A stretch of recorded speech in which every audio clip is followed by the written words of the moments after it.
Hello and welcome to Comic Island. My name is Arden, and today we're gonna rank every superhero movie couple ever.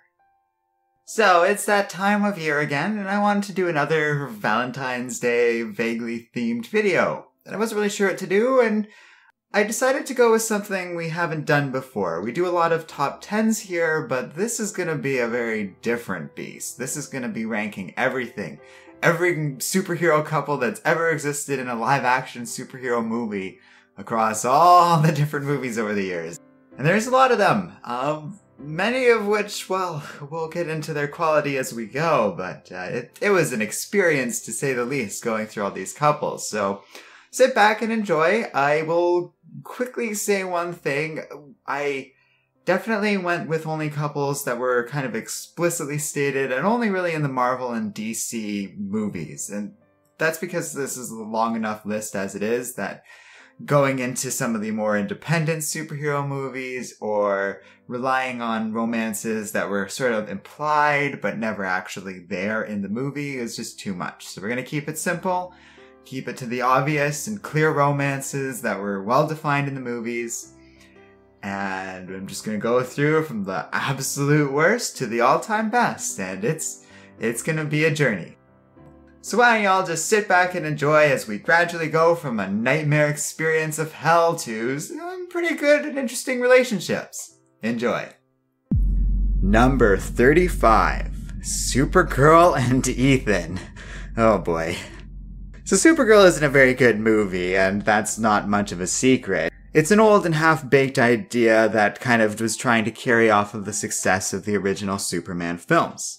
And the movie is just laughably bad, but I find this romance in particular really grating. And a lot of the relationship feels built around the idea of whether or not this Ethan fellow, who has no redeeming qualities and nothing to offer Supergirl, can accept whether or not this girl is also a superhero in her part-time. In a better movie, this could work, but this is anything but that. And it bottoms our list out for a good reason.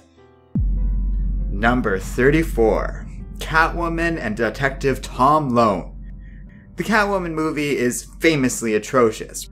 Widely considered not only one of the worst superhero movies ever made, but one of the worst movies ever. The relationship between Catwoman and this random detective dude is pretty bad. There's not much to it, of course, because there's not much to this movie. There's so much wrong with it that this relationship doesn't work. I don't really have much to add to it that doesn't feel like I'm beating a dead horse. Catwoman sucks, and of course her relationship as part of that movie is awful. And really offers nothing to an already garbage film. Number 33. Batman and Dr. Chase Meridian. Dr. Chase Meridian was the love interest in Batman Forever, played by Nicole Kidman. And it's pretty much as low as we get with these relationships outside of the garbage jokes of a movie that is Catwoman and Supergirl. Batman and Robin didn't really have a romantic interest, or at least nothing that I could make of being real and not just weird femme fatale nonsense, so yeah, I guess you could count Mr. Freeze and his wife, but she was such a prop, I didn't even really consider that a relationship until just now. So just lump it all here in the general graveyard of Schumacher-based Batman romances. There's no chemistry between Nicole Kidman and Val Kilmer. The relationship is tired and old, even this early in the relative history of superhero movies. The whole notion of Batman revealing his secret identity to this woman, having these encounters on dark rooftops. It had all been done before to death by the two Tim Burton movies that came before this. And even back then it felt like a real cliche. People rag on the Schumacher movies pretty hard, but I have to say, by and large, they're kind of right to do so. I get that Schumacher was trying something and wanted to make an entertaining product, but he just didn't, and the relationships between characters are some of the worst examples of that. Batman and Dr. Chase Meridian serve as a prime example of a superhero romance that really doesn't add anything to the film and just serves as a distraction over and over again. Clock.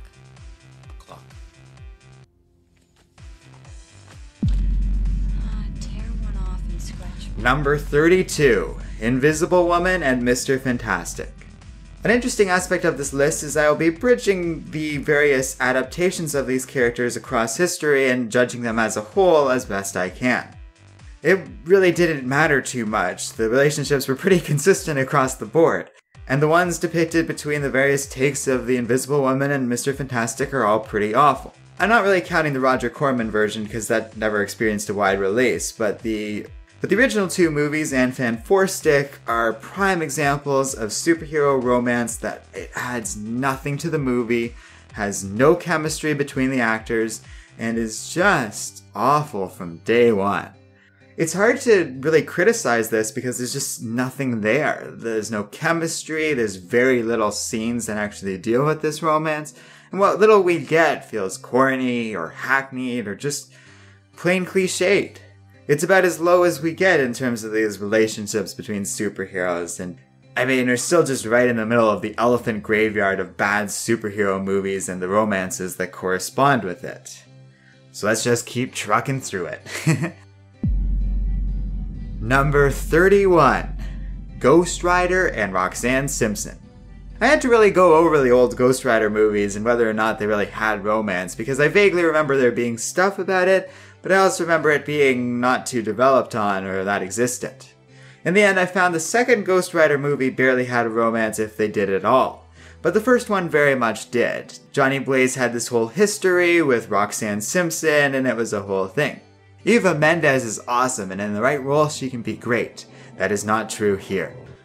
At the end of the day, she's just a walking, talking excuse to dole out exposition. Exposition that, by the way, was already dealt with, so it's just repeating the same ground that the first chunk of the movie covers. It is so annoying and adds very little to an already questionable movie. There's a lot of this early on in the ranked things, and it goes on for a while because romance and superhero movies don't exactly have a good history together, and looking over content like this, it's easy to see why. They're just so badly and underwritten. You can chalk it up to sexism or whatever, but I think it just comes down to lazy writing, especially when we consider how bad these movies are outside of these relationships to begin with. Let's just keep hammering that away though with number 30, Daredevil and Elektra. So here's another garbage relationship from another garbage movie. The Daredevil film really doesn't offer much. I loved Michael Clark Duncan as Kingpin, and that's about the only nice thing I can say about the movie. I guess there's some cool shots here and there, but by and large, it's just this awkward and weird movie. The fact that Ben Affleck and Jennifer Garner were a real couple for a long time is something I have to keep reminding myself when I'm watching Daredevil because it barely shows up on screen. But to be fair, it is there. It is there just enough that it kind of edges out all these other terrible relationships we've talked about. There is some chemistry there, and that is better than the no chemistry we've had up until now on this ranked list. However, the writing around it and the general atmosphere of it is terrible, and the fact that it wastes this powerful moment in comics history, that being Elektra's death, on this film is a real annoyance and set the Daredevil franchise back so far that they've only just now kind of recovered through the Netflix series. Suffice to say, I really don't like this relationship between Daredevil and Elektra. I mean, I can't possibly be a controversial statement at this point, right? Like, we're all on board with these all being the most garbagey of romances. Right? Because, I mean, we're still not quite through the weeds yet, but we're getting into slightly better territory from now on. Number 29. Bruce Banner and Betty Ross. This one, I'm conflicted over. The Incredible Hulk wasn't bad, and even Ang Lee's Hulk has its moments, although it really doesn't work as a whole. The relationship between Bruce Banner and Betty is pretty awesome in the comics, but just doesn't work on screen, or at least from what we've seen. What's sad about it is it effectively locks out Betty from ever being properly portrayed in the MCU, at least not without him having to play around with casting, considering in The Incredible Hulk, Bruce Banner was played by Edward Norton, and they've just sort of had to ignore that and quietly replace him with Mark Ruffalo. Now, Mark Ruffalo is awesome and represents the best use of cinematic Hulk yet, but Betty has had to basically be sacrificed because of that. That's fine, but Liv Tyler and whoever played her in the Ang Lee film really don't add anything, and their relationship and romance stuff doesn't add much to the movie.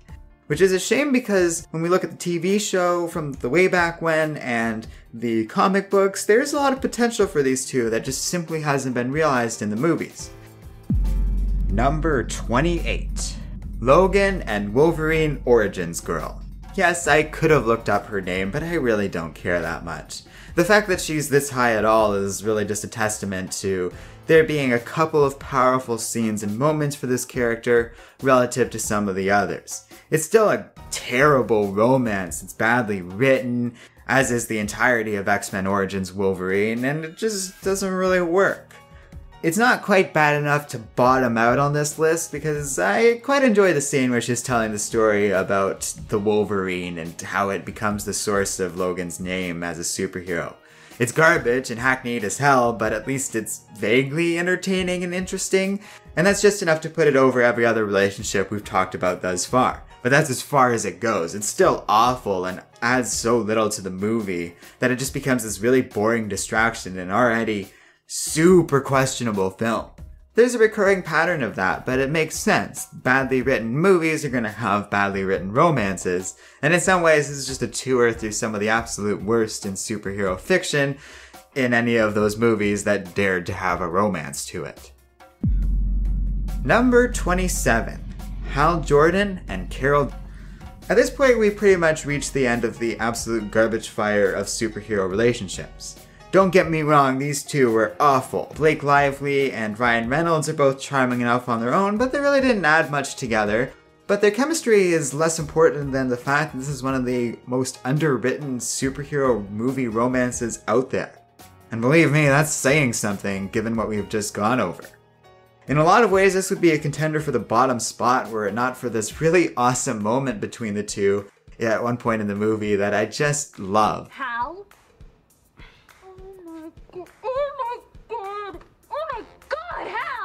Did you know it was me? And that might seem simple, but it actually adds something to the movie that is sorely lacking, namely a sense of humor or purpose to it. Unfortunately, that's pretty much the only thing this relationship has to offer. It'd be even lower if it were not for the fact that Ryan Reynolds is so charming that you can tell he's trying with the material and trying to make something out of it, and that makes it at least marginally better than all these other relationships we've talked about so far, but just barely so. Number 26. Rick Flag and June Moon. I'm a little surprised with myself that I made this as high as it is, and having gone over all the really bad relationships, I kind of feel like it definitely belongs on this side of the list and maybe even a little lower. That being said, I am going to go with my decision to put this a little bit higher because there's aspects of this relationship that kind of work. For one thing, and this matters a lot, there is some chemistry between these two actors, and for another thing, I just kind of like the whole story arc behind them. It's kind of unique, it gives Rick Flag all this motivation for doing what he does throughout the movie, and it's a nice little story for June Moon. Sort of ties Rick Flag nicely into the rest of the team and why he needs their help, and kind of why they ultimately do agree to help him. It's a sweet little moment, but let's be clear, we're still very low on this list. It barely works, it's barely developed, and like the rest of Suicide Squad, there's a lot of problems to it. But I didn't hate Suicide Squad the way I hated Green Lantern or X-Men Origins Wolverine, and that really makes the difference. In the end, it's still on the lower end of Mediocreville, but it's definitely in Mediocreville. And as we go from here, we're at least getting into relationships I can appreciate from some theoretical perspective, even if they have a lot of problems to them. Number 25. The Iceman Love Triangle. Yeah, here and there, where it feels appropriate, I'm going to group together romances, especially if they are closely related to each other and my feelings around them. Nowhere is that more needed than talking about the relationship between Iceman, Rogue, and Shadowcat throughout the first 3 X-Men movies. Now, I don't think the relationship between Iceman and Rogue was all that great, but it wasn't all that bad either. It was set up, it was kind of paid off, and then it was stomped all over during X-Men The Last Stand for no apparent reason. But trying to understand the motivations and desires behind X-Men The Last Stand is kind of an impossible task, so it's best just chalked up to the fact that that's just a terrible movie. Nevertheless, there was some sweet little scenes even in The Last Stand. I kind of like how Iceman went skating with Shadowcat. It was a really sweet little moment between the two. And it kind of digs into the whole notion of Rogue being so closed off from people that Bobby couldn't help it and had to look elsewhere to a degree. I don't have a ton of sympathy for him after basically building up Rogue's hopes and then just crushing them for no reason in the next movie. But at least I could kind of understand where this relationship's coming from. And when we compare it to all the other terrible relationships I just talked about, it is a little better than that stuff. There's some actual chemistry there, there's something behind the writing, even if it isn't much, and it kind of works, just not that well. Number 24, Cyclops and Jean Grey. So here's a weird one, because I kind of feel like there's some potential between Scott and Jean in the X-Men Apocalypse movie, and there was some decent stuff done between them in the first 3 X-Men films. But by and large, this is a completely underdeveloped romance. We are rarely given reasons as to why these two are together or why they like each other, and that kind of makes it difficult. On the other hand, there's so little to this relationship I can't criticize it much because what is there more or less works. They have some chemistry together, they kind of make sense as a couple, as both of these people that were early students in Professor Xavier's school that kind of found each other. I am looking forward to seeing it potentially developed in Dark Phoenix and going forward. There's a lot of potential to all of this. There's potential to the 2 sets of actors and actresses that have played these 2 characters. And that nicely ties us into the next relationship, which is very underdeveloped and has a lot of potential going forward, but thus far we haven't seen much of it yet. Number 23, Batman and Wonder Woman. Now, I debated whether or not to include this one since they really didn't get too far into romantic territory thus far in Justice League.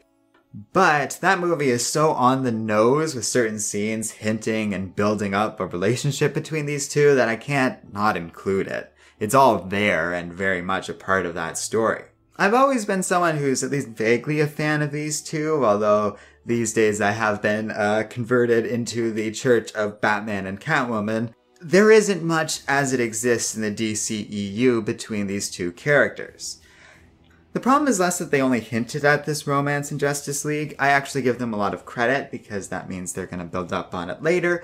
And in a lot of ways, I'm giving these guys the benefit of the doubt in terms of what they might do going forward. But from what we've seen and what exists so far, there isn't much to it. The writing's very on the nose and kind of silly and cliched.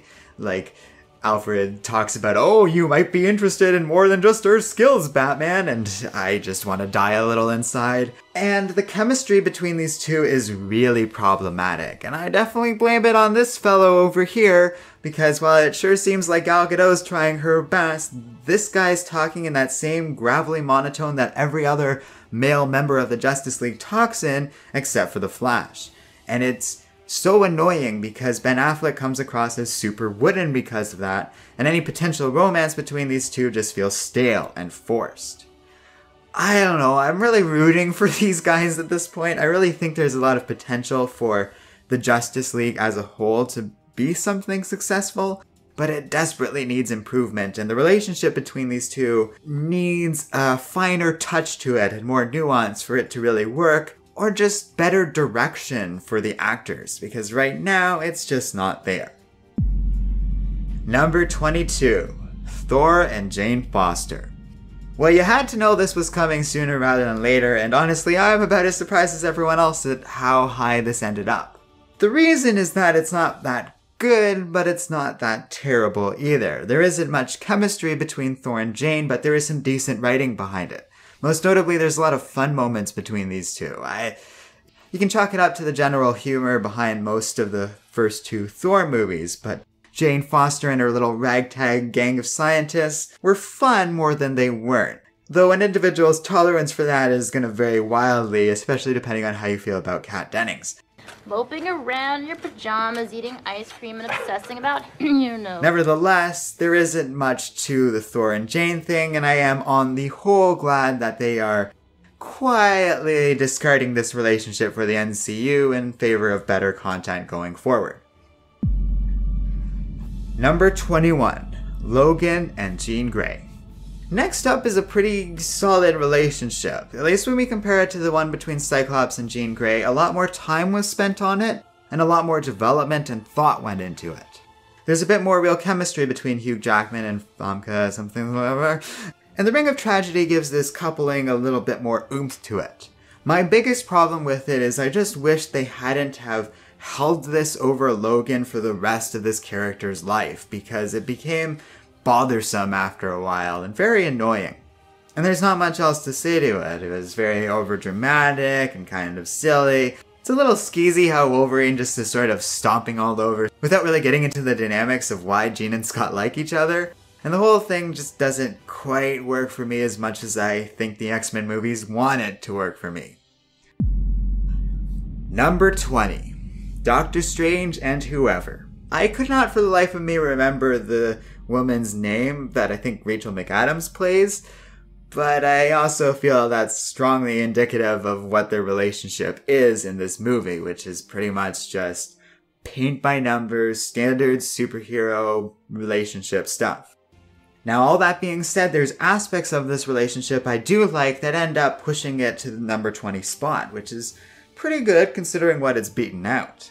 The biggest thing is that this movie actually kicks off doing a really good job at showing how much of a horrible person Stephen Strange really is before he undergoes his big transformation into Doctor Strange. The problem is that she's just there mostly for some admittingly funny moments and otherwise really doesn't bring anything to the movie. I'd compare her a lot to Doctor Strange's villain. Not terrible, but not original and definitely following a certain pattern that we see a lot in these superhero movies. As such, Doctor Strange and really aren't the best relationship out there, but they aren't quite the worst either. Just a little. Please be careful with the needle. Number 19. Swamp Thing and Alice/Abigail. So, this one might be weird to some of you who don't even know that there were 2 Swamp Thing movies made, but they did. They were made in the 80s, and they're okay, kind of. I appreciate them for what they are, which is kind of weird, but they definitely don't live up to the Alan Moore or modern Swamp Thing comics. But they do both feature a romance between what is supposed to be Abigail in the first movie but was named Alice for some reason, and who was properly named Abigail in the second movie.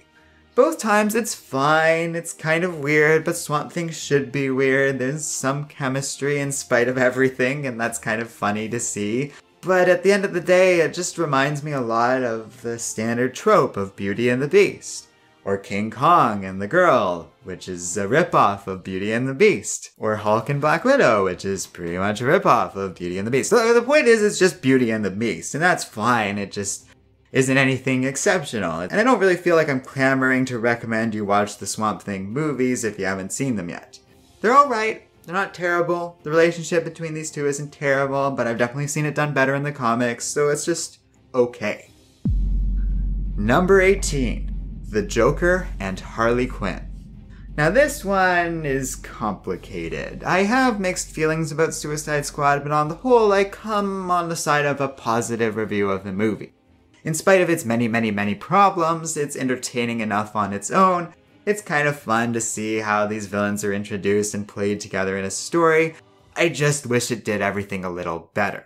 One thing that I did enjoy was the relationship between the Joker and Harley Quinn, as ill-defined and poorly thought out it was. It gets into the unique dynamic of these two in the comics, and the fact that it's basically an abusive relationship, but also has some fun with these two characters and doesn't take itself too seriously to stop the audience from enjoying the goofy nature of these two. It kind of walks the line quite nicely, and overall, it more or less works. Problems aside, it's a pretty fun relationship.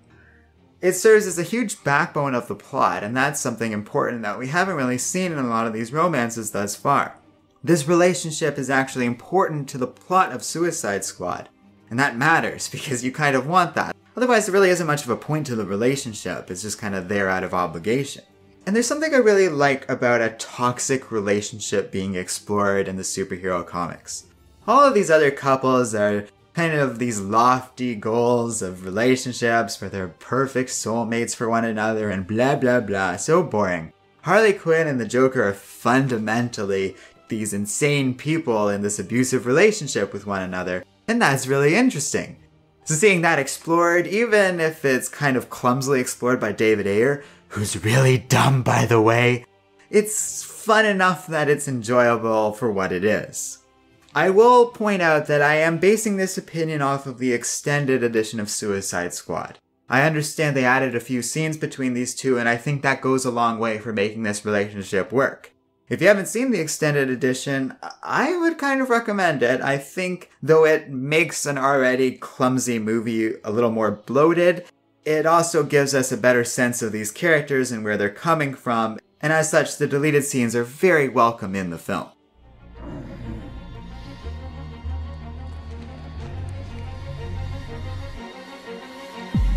Number 17, Captain America and Sharon Carter. This one's a weird one in terms of the dynamics around it and why it ended up being placed here. I actually kind of like these two. I think there's some decent writing around it and there's real chemistry between the actors that play these two characters. Its problem is that it really only exists across two movies. Movies that are jam-packed with content and have a lot of stuff going on in them. And though they are good movies, they really don't have enough time to fully develop the relationship between these two. So as such, it's just okay, not anything that spectacular, but mostly because we haven't really had a chance to explore the dynamics between the two. And given the nature of the movies Captain America is in right now, it's hard to imagine they're going to have a lot of time for these two characters to ever be fully fleshed out or developed. Other than that, it's pretty good, although I will say I'm at least a little bit uncomfortable with the whole notion of Captain America kind of falling into this relationship with Sharon Carter, the niece of Peggy Carter, who he used to have a relationship like 7 decades ago.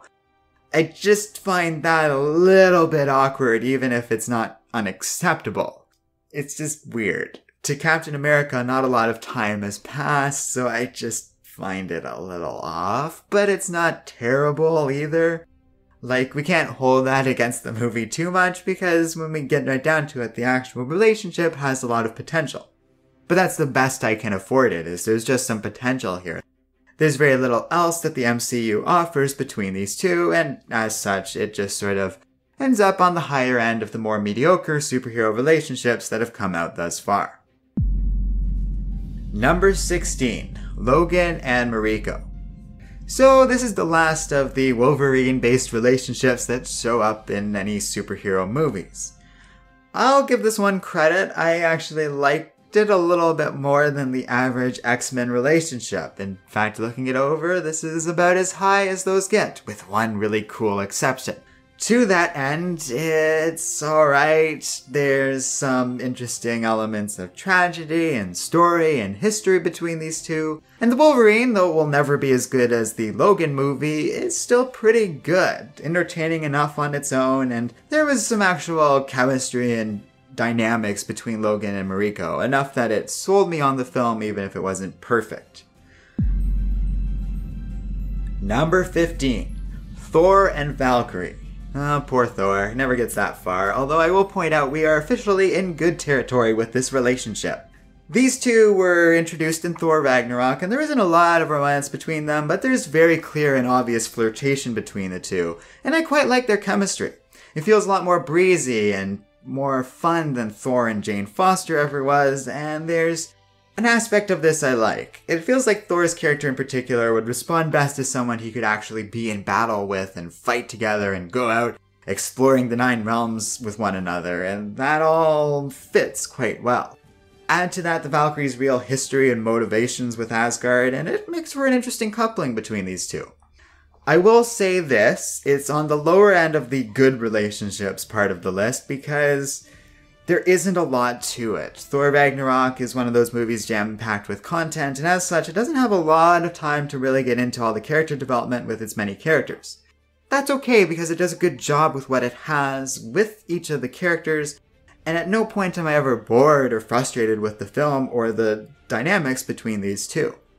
All of that makes for a good relationship, just not one that's overly exceptional. It has a lot of potential, and I think going forward, these two could be great together, but that's all they really have right now, is just this raw potential. Number 14. Wonder Woman and Steve Trevor. There's aspects of this relationship I really like. There's real chemistry between Chris Pine and Gal Gadot. And Pine in particular does a great job at really playing up the dynamics of Wonder Woman being this fish out of water in the modern world during World War I. It really feels like a realistic take on one of those like adventure-y spy characters from that time period. And there's a good sense of tragedy between these two given what inevitably had to happen happens to them. Overall, this will really only be the movie that explores the dynamics between these two in the DCEU, given how their relationship ends, and that's tragic, but also makes it a good romance. Sometimes tragedy can really cement it and give it a strong sense of balance. They never really had this long relationship, and that's tragic because they were falling in love with each other. And we saw that in the movie. They did a good job at showing it. In the end, it is a little bit cliched and definitely a lot of stuff we've seen before. More on that later and why this isn't higher. But it is a good relationship. It's one that I enjoyed and is definitely from the better side of the DCEU in terms of relationships.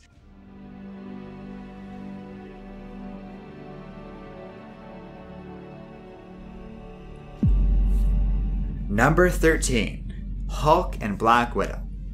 So here's the thing about this one. Were it not for Thor Ragnarok, it would probably be a lot lower. And that's a pretty wild statement to say given that Black Widow doesn't actually truthfully appear in Thor Ragnarok. If we were to just judge this by Age of Ultron, it really does kind of come out of nowhere. And while Whedon does a reasonable job at giving these two a relationship with one another, it did feel awkward and out of place, mostly because it hadn't been properly set up. They kind of had this dynamic between each other in the first Avengers movie, but there wasn't a lot of romance, and it felt a lot more platonic until all of a sudden it had this romantic overtones right at the start of Age of Ultron. And I think the implication behind that is there was these series of adventures we didn't necessarily see that the Avengers kind of went on together.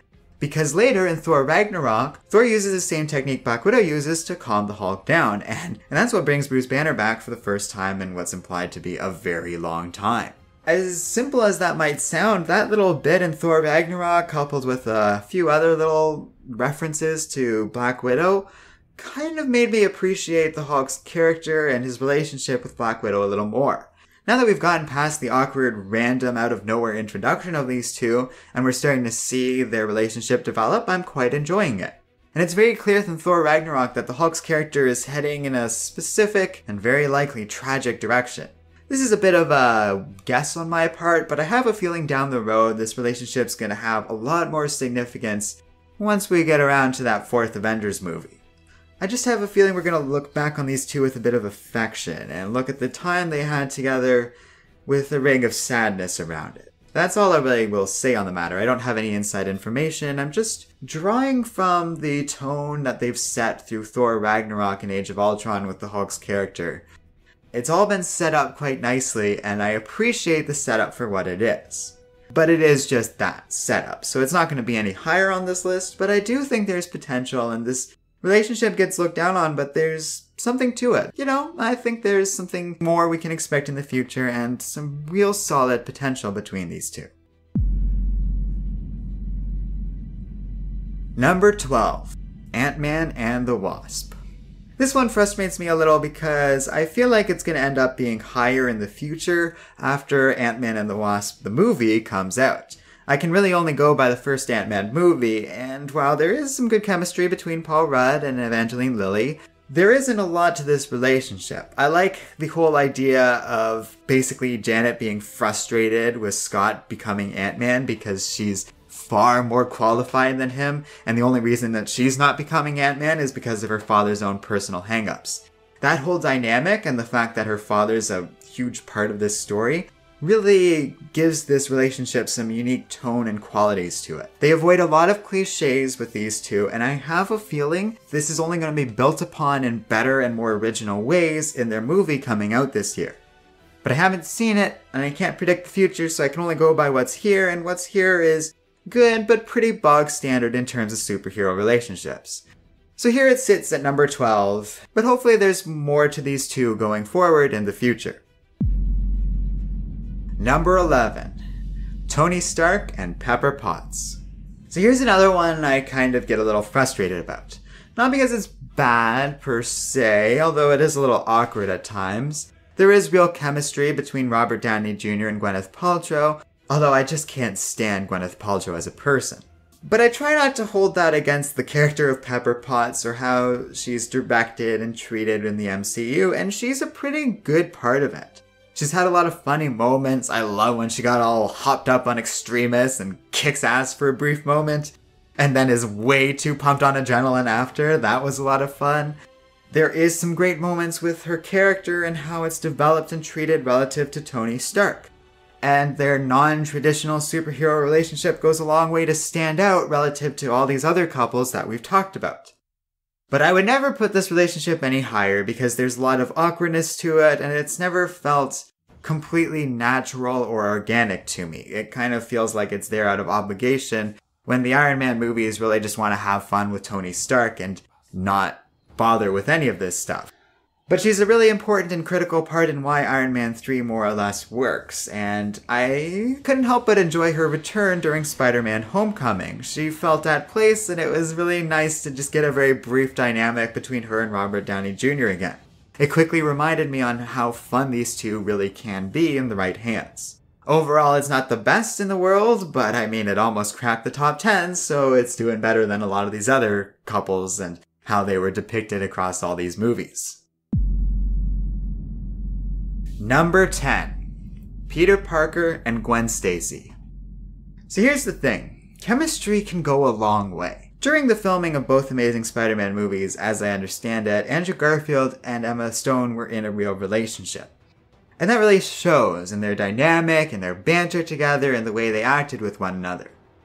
I don't like either of the Amazing Spider-Man movies very much, but I do appreciate that by and large, this couple worked, and it really owes a lot to the power of these two performers, their chemistry together, and their ability to weather through some pretty awful written material. My problems with these two are that the way they are written is so ham-fisted and cliched, it's insane. Like where that little web is reaching out to save Gwen Stacy and it turns into a hand, that's just gross in how melodramatic and silly that is. And that holds this relationship back because otherwise it's really good. There's that scene, for example, where they're whispering in the closet together and Peter Parker's making fun of it. And Emma Stone's reaction to that felt very real and organic. These two work and feel like a real couple because they were a real couple, and unlike Ben Affleck and Jen Garner, I can actually believe it based on what we see in the movies. I just wish the writing was better, but I could say that about all of the Amazing Spider-Man movies, so it is what it is. But nevertheless, I do feel they deserve to have cracked the top 10. Like I said, chemistry goes a long way, and these two by far have some of the best chemistry between any two actors in any of the superhero movies. So good for them, I guess, but this is really as high as it can possibly get, and kind of gets into how low the bar really is set for these superhero romances. Number 9. Batman and Vicki Vale. I quite like the relationship between these two depicted in Batman, the 1989 movie. These two were fun together, but more importantly, this was a really important relationship in establishing how Batman deals with romance in a film setting. Tim Burton really was treading new ground here and setting it all up with this first movie, and he did a good job at keeping Vicki Vale a part of this story while also giving her a lot of really nice moments between herself and Batman. The whole thing works really well, and Batman 1989 holds up surprisingly well considering how old it is. It works, but also serves as the model for how superhero romance would be treated within Batman, but also in superhero movies as a whole going forward. It's been the inspiration for countless scenes and stories, and I appreciate it for what it is. There's a good amount of chemistry between these two, and it by and large works, even if Vicki Vale isn't the most memorable romance in the world for Batman, or even just superheroes in general. But it's really here just because it's so important in establishing so many of the tropes and ideas behind superhero romance. To leave it out or to discount it just because it's relatively out of date at this point would do a disservice to the ground it tread to get us to this point to begin with. And as such, it really is one of the best superhero romances that has ever been depicted.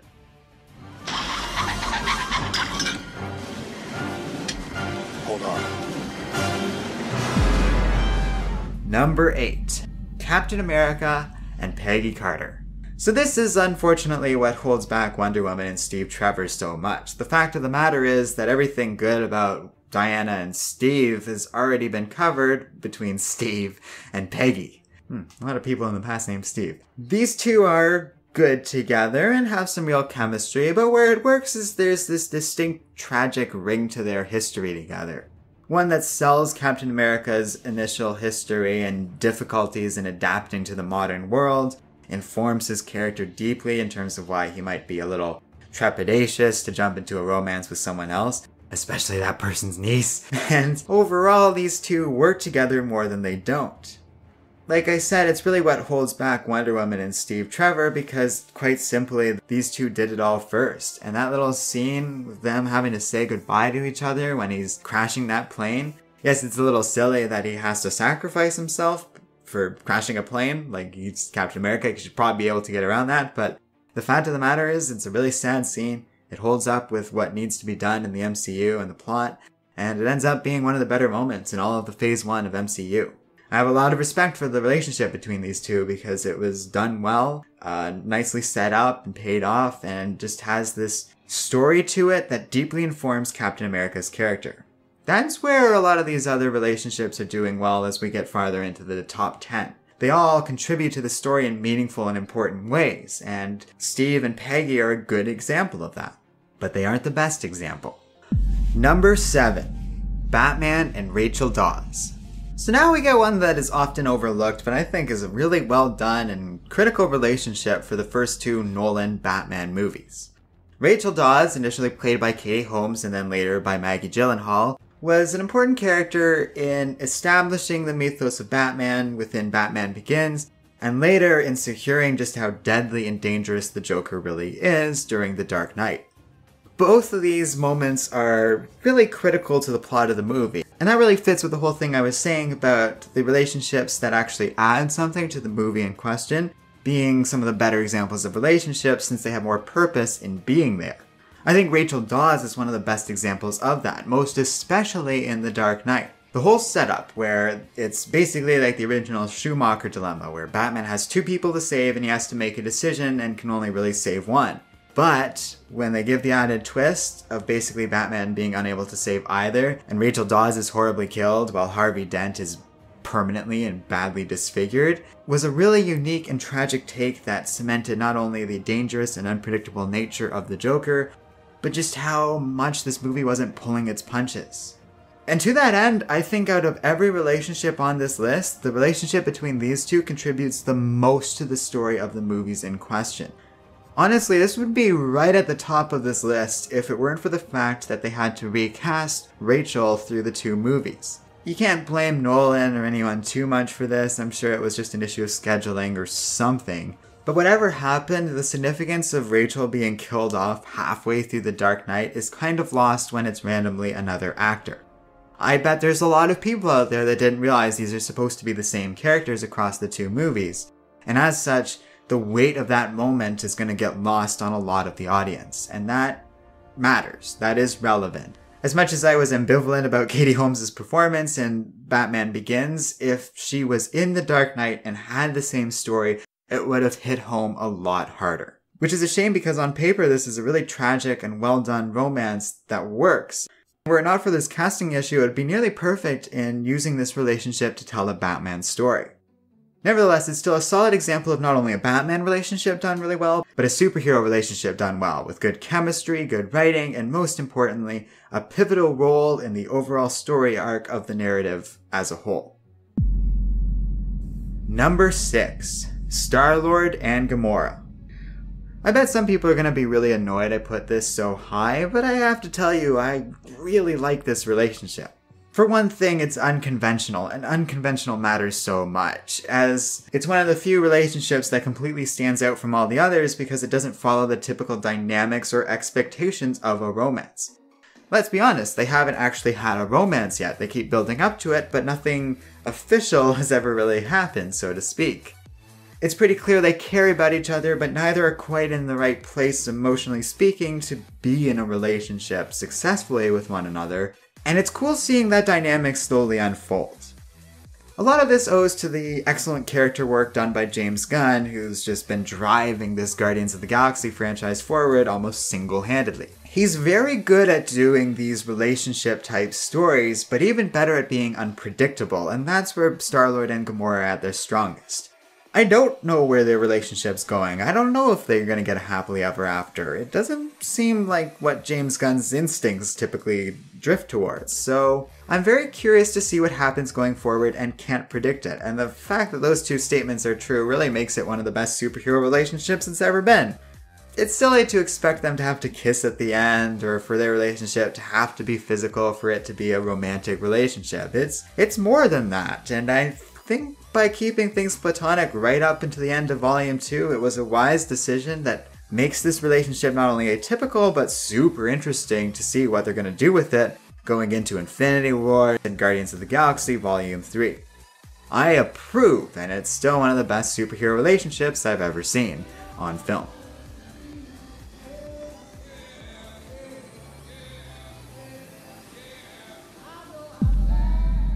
Number 5. Peter Parker and Liz Allen. I didn't expect to get pulled in that much with the overall relationship dynamics behind Spider-Man Homecoming, but it happened, and I quite enjoyed these two. Not only did I find there was a decent amount of chemistry between the two, I really liked the writing behind it. Spider-Man Homecoming is a recent enough movie that I'm not going to give away the big twist behind this character, that anyone who's seen the movie knows exactly what I'm talking about, but boy, did I really like that, and man, did they do a good job at tying the relationship between these two characters into the overall plot of the movie. Like I said, that matters a lot because it makes you, the audience, more involved in their relationship. And I have to say, I somehow genuinely came to care about whether or not Peter was going to end up being with Liz. The movie did a good job at getting me to care about his motivations, and his motivations were involving her to a large degree, so I ended up having an emotional stake in this and I felt how the movie wanted me to feel at the end of this movie, which is a good thing. We're going to leave it at that because if someone happens to be watching this that hasn't seen Spider-Man Homecoming yet, I don't want to give it away because you really need to watch Spider-Man Homecoming. It's a lot of fun, really good, and I feel the relationship between Peter Parker and Liz Allen was done really well. The only other thing I will say on the matter without giving anything else away is that I felt the take on the relationship between these two had a strong degree of emotional maturity. When we compare that to how Peter Parker and Gwen Stacy were written, it's like night and day. Like I said, there was good chemistry in Amazing Spider-Man 2, but that's all it had going for it. In fact, while I'd say the chemistry was better between Peter Parker and Gwen Stacy, this take of Peter Parker and Liz Allen was far better written, and to me, writing beats chemistry almost every time.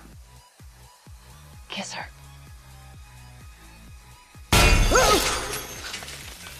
Thank you. Number 4. Deadpool and Vanessa. Now here's a relationship that I just love. I didn't really expect it to be that pivotal in the Deadpool movie or as fun as it was, but these two work together so well. There's a lot of chemistry between these two actors, and it shows. I mean, Ryan Reynolds exudes chemistry, but Monica Barkerin is really good at this role too. More than I would have expected out of her given the nature of the characters she normally plays. Vanessa's very different from a typical role that we've seen from Monica, and oh boy is she really good at playing this like fundamentally broken, messed up person that feels like a natural companion to Deadpool. It really works, and I can't wait to see more of them in Deadpool 2, and the best part about all of this is that it is completely and utterly unique. The closest relationship that we've talked about thus far, and we'll talk about on this list, is between the Joker and Harley Quinn, and the dynamics are entirely different even then. It's funny as hell, it's well done, and best of all, this relationship really isn't played up that much for drama or even romance, but just for what this movie's main goal is, to be funny, and these two are so damn funny. Look, you can go for the drama, but sometimes having a light and breezy relationship like this works miles better than something that is theoretically supposed to be taken seriously, and by and large, these two work really well because of that. Yes, there are moments and jokes between these two that get a little cringy, more than I would prefer, and especially when they are going for the shock humor. But by and large, it's done really well, and I just love how different and fun this relationship is compared to every other couple on this list. In case the other fell off. You just... Ow. Like... Number 3. Batman and Catwoman. My favorite of the relationships that we've seen on screen between Batman and his various romantic love interests has to, on the whole, be Catwoman. Out of everyone, I think this one has been the most consistently well done. The 1966 Batman had a lot of fun with her as a kind of pseudo-romantic lead/enemy. Batman Returns really played up the whole nature of her being like a core villain in this story, but also kind of developing this relationship with Bruce Wayne. And it was complicated and weird, and I kind of enjoyed it because of that. And then Dark Knight Rises had the best Catwoman I've ever seen on live action film through Anne Hathaway. And she had a lot of great chemistry with Christian Bale. Better than either of the Rachel Dawes', that's for sure. And yes, while her story was a little underutilized in that, and even most depictions of Catwoman throughout cinematic history, by and large it just works. It's a big part of Batman's history and what people think of when they think of the character and his romances. And when we consider 3 very different interpretations of these characters, each of them were done really well and had their own unique dynamics that all brought something positive towards the movie. No, Catwoman was never really a critically important character in any of these, with the possible exception of Batman Returns, but every time she was entertaining, fun, and just offered all these great little memorable moments between her and Bruce Wayne. There's more to you than that. Sorry to keep letting you down. Number 2. Peter Parker and Mary Jane. Well, of course, as we get to the very top, the last couple are very predictable. But I'm not wrong putting this here, and while there's a lot of fun dynamics between the Mary Jane character and Peter Parker in Spider-Man Homecoming, they are not here because of that. No, they are at the number 2 spot entirely and completely because of the Sam Raimi trilogy. Not only, like Batman and Vicki Vale, were these two very important in the history of comic books and how romance is treated in these stories, but they are chock full of iconic moments. Specifically this scene, but also this scene, and even this scene from the third movie. Problematic as that third movie might be, and as full of ridiculous melodrama as all 3 of these Spider-Man movies really are, by and large, the relationship between Peter Parker and Mary Jane in these movies is considered classic comic book stuff for a reason. These two have pretty much served as the model for every superhero romance since they were first premiered in like 2002.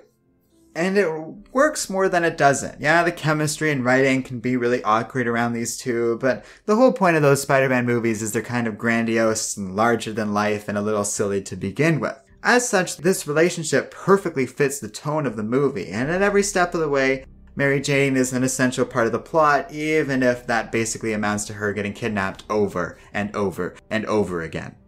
Nevertheless, I enjoyed the relationship between these two. I think there's a lot of potential for them going forward in Spider-Man Homecoming. And when people think of Peter Parker, they think of Mary Jane first, for a reason.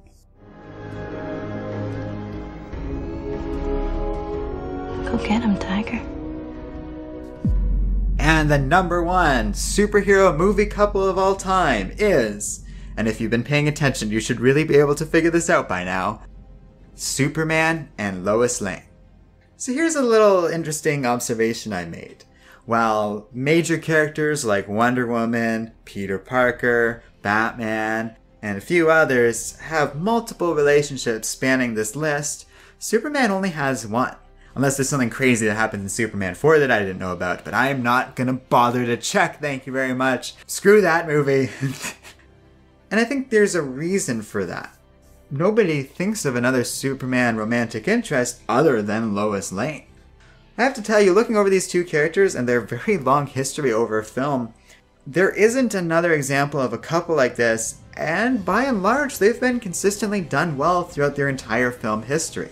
Yes, the original Superman movies eventually went off a cliff in terms of quality, but those first 2 movies did a lot of great work with Superman and Lois Lane and establishing these big, lofty comic book moments. And let's face it, they developed this superhero movie romance dynamic. It all started with these two. So that alone is reason enough to kind of put them in number 1. It's a huge groundbreaking moment for superhero history. It's kind of still what people will drift towards when they think of a superhero romance. And by and large, it's just a lofty, lovely little romance. Not overly complicated, but full of these iconic moments and memorable little bits for good reason.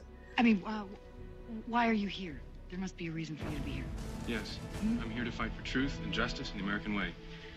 Then we get into stuff like Superman Returns in the DCEU, and while I won't equate the two, they are done pretty well. She had a pretty good, if not problematic, relationship with Superman in Superman Returns. I mean, we can ask a lot of questions about the whole kid dynamic and her husband, but it was still done pretty well.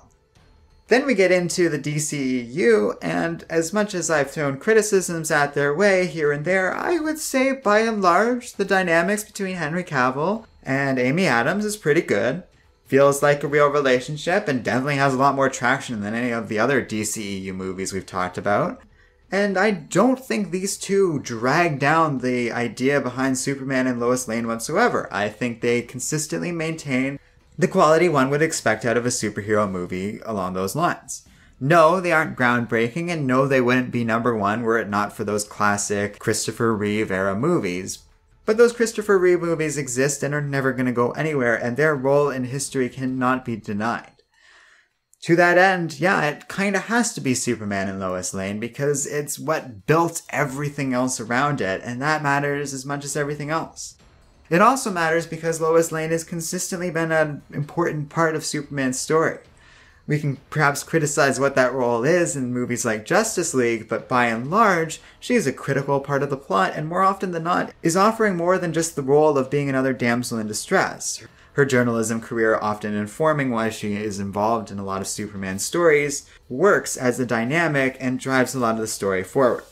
And looking over the entire history of Superman film, like I did to make this list, I have to say, short of Spider-Man and Mary Jane kind of getting close, nothing really competes to these two. And let's face it, all of the stuff built around Peter Parker and Mary Jane really couldn't have happened if Superman didn't guide their way forward decades beforehand. That is where Sam Raimi clearly got a lot of his inspiration from to make these movies after all, so you have to just sort of trace everything back to here. And when we do, and when we look at how well these movies hold up in spite of being like almost 5 decades old now, it works, and it works well. And to that end, it's gonna have to be a really well-written and carefully planned romance before anyone ever topples Superman and Lois Lane. To be honest, I don't know if it is possible, given that you can't rewrite history, and we can't downplay the role these two had in the history of comic book movies.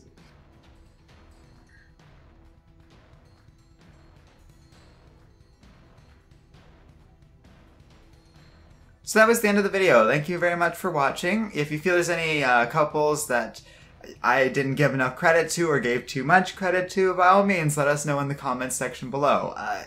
There's also a good possibility I forgot someone. This wasn't the easiest thing in the world to research, so if I did, I apologize. Like I said, there's a lot of relationships out there that I didn't qualify because they weren't overtly stated, so maybe there's something you feel should belong here. If you think so, that's what the comment section is for.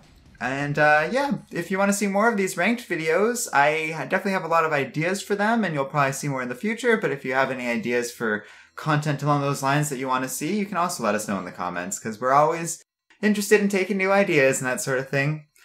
Additionally, if you like Comic Island, we do have a Patreon account. Patrons have a say in the video content that we make, and get to be part of our little community that we're building over there, so by all means, if you're interested, you can find the link to that in the video description below.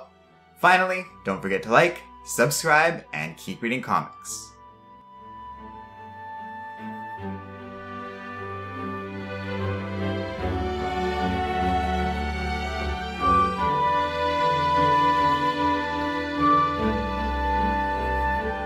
Thank you.